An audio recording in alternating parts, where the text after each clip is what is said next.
Hello guys, welcome to visual learning. इस video में हम जानेंगे स्टेट ऑफ मैटर के बारे में। मैटर वो सब्सटेंस होते हैं जिनका मास होता है और जो जगह घेरते हैं वॉल्यूम की फॉर्म में। डेली लाइफ में हम जिन भी ऑब्जेक्ट्स को टच कर सकते हैं वो सब एटम से बने होते हैं।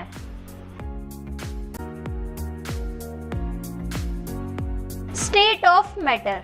मैटर के 3 स्टेट होते हैं, सॉलिड, लिक्विड और गैस।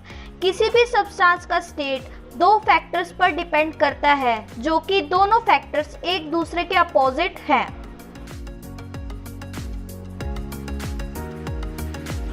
वो फैक्टर्स हैं इंटर पार्टिकल अट्रैक्टिव फोर्सेस और thermal energy.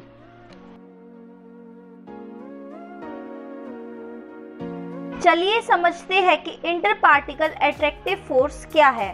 Inter particle attractive forces वो फोर्स होते हैं जो सब्सटेंस की कॉन्स्टिट्यूएंट पार्टिकल्स जैसे एटम्स, आयंस और मॉलिक्यूल्स को एक साथ जोड़े रखते हैं। चलिए अब समझते हैं कि थर्मल एनर्जी क्या है। थर्मल एनर्जी वो एनर्जी होती है जो सब्सटेंस के कॉन्स्टिट्यूएंट पार्टिकल्स में टेम्परेचर की वजह से जनरेट होती है। इस थर्मल एनर्जी की वजह से पार्टिकल्स रैंडमली मूव कर पाते हैं और ये रैंडम मूवमेंट टेम्परेचर पर डिपेंड करती है।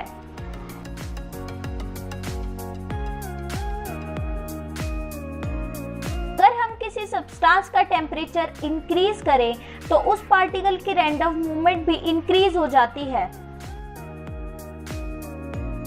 इसका कंक्लूजन ये है कि जितना टेम्परेचर इंक्रीज होगा उतनी पार्टिकल्स की रैंडम मूवमेंट भी इंक्रीज होगी, और अगर हम टेम्परेचर डिक्रीज करें तो रैंडम मूवमेंट भी डिक्रीज होगी।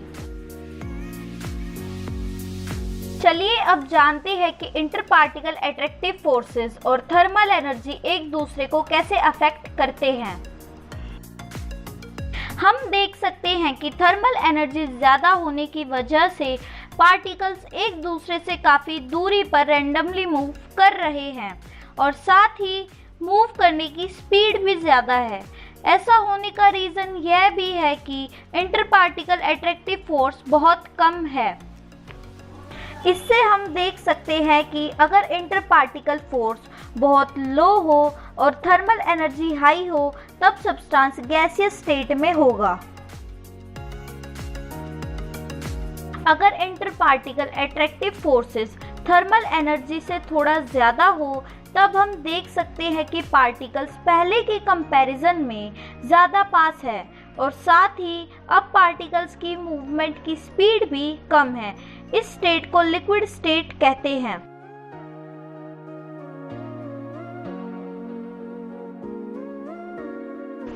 लो टेम्परेचर पर थर्मल एनर्जी भी लो होती है और इंटर पार्टिकल अट्रैक्टिव फोर्स बहुत हाई होता है। इस वजह से पार्टिकल्स एक दूसरे के पास आ जाते हैं और आपस में जुड़ जाते हैं।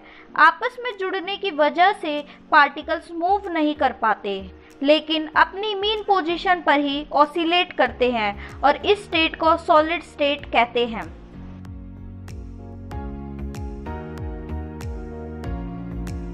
Thanks for watching this video. If you like this video, please like and subscribe our channel for more videos.